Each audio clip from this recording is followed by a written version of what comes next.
세도 정치와 흥선대원군의 개혁 정치 보도록 하겠습니다. 정조가 죽고 나서 순, 헌, 철 세 왕에 걸쳐서 세도 정치가 이어졌다라고 우리가 많이 배우는데요.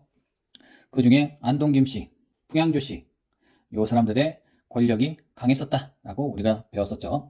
자, 세도 정치 기간에는 세도 정치라는 거는 다 알고 있겠지만 외척 가문들이 독점을 하는 것이죠. 순조도 어린 나이에 왕이 되었고 순조의 아들 효명세자가 있었으나 또 젊은 나이에 죽게 되고 효명세자만 잘 살아 계셔서 통치를 했어도 좀 발전이 있었을 거라고 기대가 많이 됐다라고 평가받는 사람인데 일찍 돌아가시게 되고 또 어린 헌종이 왕위를 잇게 되고 그 다음 강화도령 철종이 있게 되니 힘없는 왕들 사이에서 권력을 특정 가문들이 독점을 했었다. 그렇게 되다 보니 부정부패가 만연하고 매간매직이 있을 수밖에 없죠. 돈을 주고 관직을 사는 거예요. 근데 내가 뭐 돈을 주고 관직을 샀으면 뭐 본전 생각나지 않겠습니까? 백성들을 수탈해서 그거보다 더 많이 뜯어먹게 되는 것이죠. 그러다 보니 농민 저항도 많이 일어나게 되었다라고 생각해 주시면 되겠고, 삼정의 문란이 심했는데 전정, 군정, 황국, 세금을 터무니없이 걷고 죽은 사람한테도 걷고 어린아이한테도 군종을 걷고 군역세를 내라고 뭐 걷고 뭐 옆집에 도망가면 옆집 것도 내라고 하고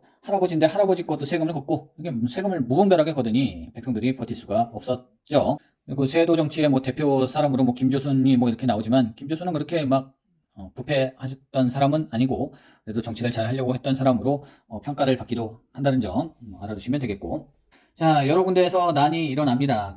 여기 보시면 홍경래의 난이 일어나고 진주 농민 봉기가 일어나기도 하고요. 그래서 이 홍경래의 난은 순종 때, 진주 농민 봉기는 철종 때 이렇게 반란이 일어나게 됩니다. 홍경래는 서북지역, 여기 서북지역이 차별을 많이 받았거든요. 이쪽 지역 사람들이 차별을 이기지 못하고 물론 생활도 힘들었고 그래서 이런 반란도 일어났었다라고 생각해 주시면 되겠고, 자, 그래서 조선 후기 사회는 굉장히 어지러웠다. 순원철 세 왕을 거치면서 굉장히 어지러웠는데 그 정도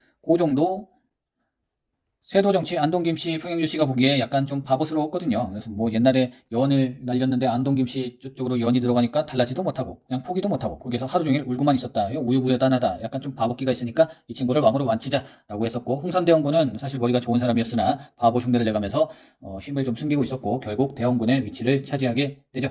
그리고 대원군이 되자마자 권력을 잡고 막 권력을 휘두르기 시작합니다. 왕권 강화책과 민생 안정책이 있는데 왕권 강화책으로는 세도 가문을 약화시키고 신진 세력을 등용하기 시작했고요. 이게 근데 사실 쉬운 일이 아닙니다. 이게 목숨 걸고 하는 거죠. 왜냐하면 뭐 암살당할 수도 있고 세도 가문이 원체 힘이 세니까요. 그래서 이것도 전략적으로 뭐 이런 개혁들을 이뤄가기 위해서 노력을 많이 했다라고 생각해 주시면 되겠습니다. 흥선대원군 하면 뭐 세국 정책으로 비판적으로 생각하시는 분들이 많은데 개혁을 위해서 이 시대 때 세도 정치로 국가가 굉장히 혼란스러울 때 이것을 바로잡기 위해서 노력을 굉장히 많이 했던 사람이다 라고 생각해 주시면 될 것 같아요. 비변사를 축소 폐지하죠. 비변사는 뭐냐면 최고의 권력기구라고 생각해 주시면 되겠습니다. 임진왜란 이후로 굉장히 강력해졌잖아요. 그래서 이를 의정부에서 안 하고 이 비변사에서 거의 다 하고 있었는데 이것을 폐지시켜 버렸고요.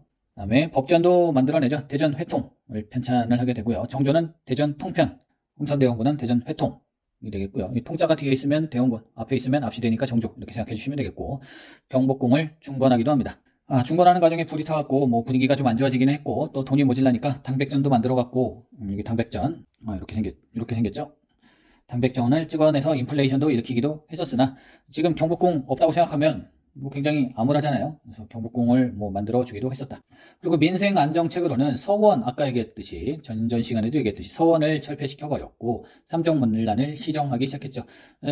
땅 토지 조사를 다시 해서 양전 사업을 실시했다라는 것은 토지 조사를 했다라는 뜻이고요. 실시해서 잘못된 땅을 바로 잡고 숨어 있는 땅을 백성들한테 찾아주는 역할을 했었고, 호포제를 실시합니다. 영조 때는 호포제를 하려고 했으나 실패하고 균역법을 했지만 흥선대원군은 실질적으로 호포제를 실시해버리고 황곡도 부패가 많으니까 너희들끼리 곡식을 빌려주고 해라 하면서 백성들끼리 하라고 하면서 사창제를 실시하면서 한국의 폐단도 수정해 나가죠. 그리고 호포제를 실시하기 전에는 이렇게 면제받는 사람들이 많았는데 실시 후에는 요 납부층이 엄청나게 늘어났었다라고 생각해 주시면 되겠습니다. 이러면 국가의 재정도 탄탄해지죠. 그리고 요 양반들한테 뺏는다고 해서 뭐 이 양반들이 먹고 살기 힘들지는 않거든요. 그냥 개인의 욕심을 부리기 위해서 이렇게 되는 것이지. 그러니까 대원군은 사실 뭐 솔직하게 얘기해서 그냥 혼자 편하게 잘 지내도 되는 사람이에요. 대원군의 위치에 있으면 먹을 거 뭐 충분히 먹고 싶은 거 먹고 하고 싶은 거 하면서 살 수 있지만 백성들을 돌보기 위해서 이런 행동들을 했었다. 뭐 이런 개혁들을 해 나갔다라고 생각해 주시면 되겠습니다. 그리고 서원을 600개가 있었던 것을 47개만 남기고 그냥 다 슈파해버리거든요. 그래서 요 유생들의 반발이 엄청나게 심했었고, 요 유생들이 불만을 달래기 위해서 천주교를 받게 했고, 천주교를 받게 하다가 병인양요가 일어나게 되고, 병인양요와 신미양요를 거치면서, 병인양요 때는 물론 프랑스한테 문화재도 많이 뺏기게 되고 제너럴 쇼머논 사건이 있었고, 이걸로 인해서 신미양요가 발생하게 되고, 신미양요와 병인양요를 거친 대원군은 척화비를 건립하게 되죠. 서양 세력하고는 상종을 못하겠다라는 그 내용이 쭉 새겨져 있고, 옛날에는 이 척화비 내용도 한문으로 써갖고 한자로 써갖고 시험에 나오기도 했어요. 양이 침범 비전직화 주화매국 뭐 이렇게 쭉 써가면서 나오기도 했었는데, 요즘엔 뭐 그렇게 나오진 않으니까. 자, 그렇습니다. 자, 문제 풀도록 하겠습니다. 다음 자료에 나타난 문제점을 해결하기 위해서 대원군은 어떤 정책을 했는가?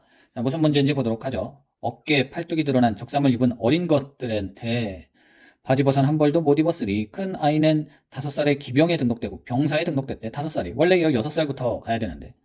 그럼 군포를 내라 이거죠. 시아버지 3년상이, 시아버지 돌아가셨는데, 갓난아기가 있는데 3대의 군적이 모두 실렸다. 그러니까 내 남편과 돌아가신 할아버지와 완전 애기까지 군적을 물렸다.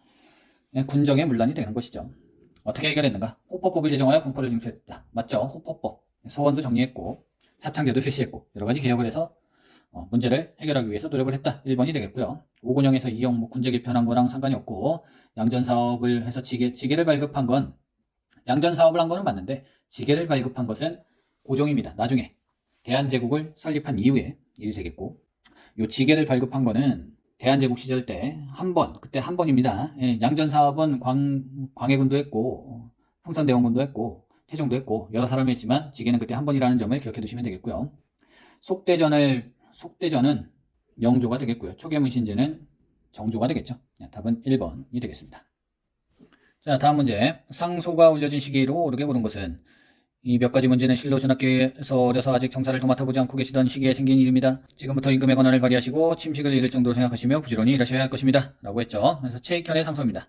최익현은, 그러니까 대원군이 섭정을 1863년부터 1873년까지 하는데요. 딱 10년 동안 하죠. 그러니까 고종이 어렸을 때만 섭정을 하는 것인데, 고종이 다 컸는데 20살이 넘었는데 언제까지 왕노릇 할 겁니까? 하면서 최익현이 상소를 올린 것이죠. 그러면서 대원군이 권력을 다시 고종한테 주게 됩니다. 그때가 언제냐? 이걸 물어보고 있는 것이죠. 그래서 보시면 흐름을 지금 잡으려고, 흐름에 대해서 한번 설명을 드리려고 이 문제를 설명을 드리고 있는 것인데, 1863년에 고종이 즉위하면서 대원군이 권력을 잡았고요. 1865년에 비변사를 폐지하면서 개혁을 쭉 했었고요. 1866년에 병인양요가 일어나게 되죠.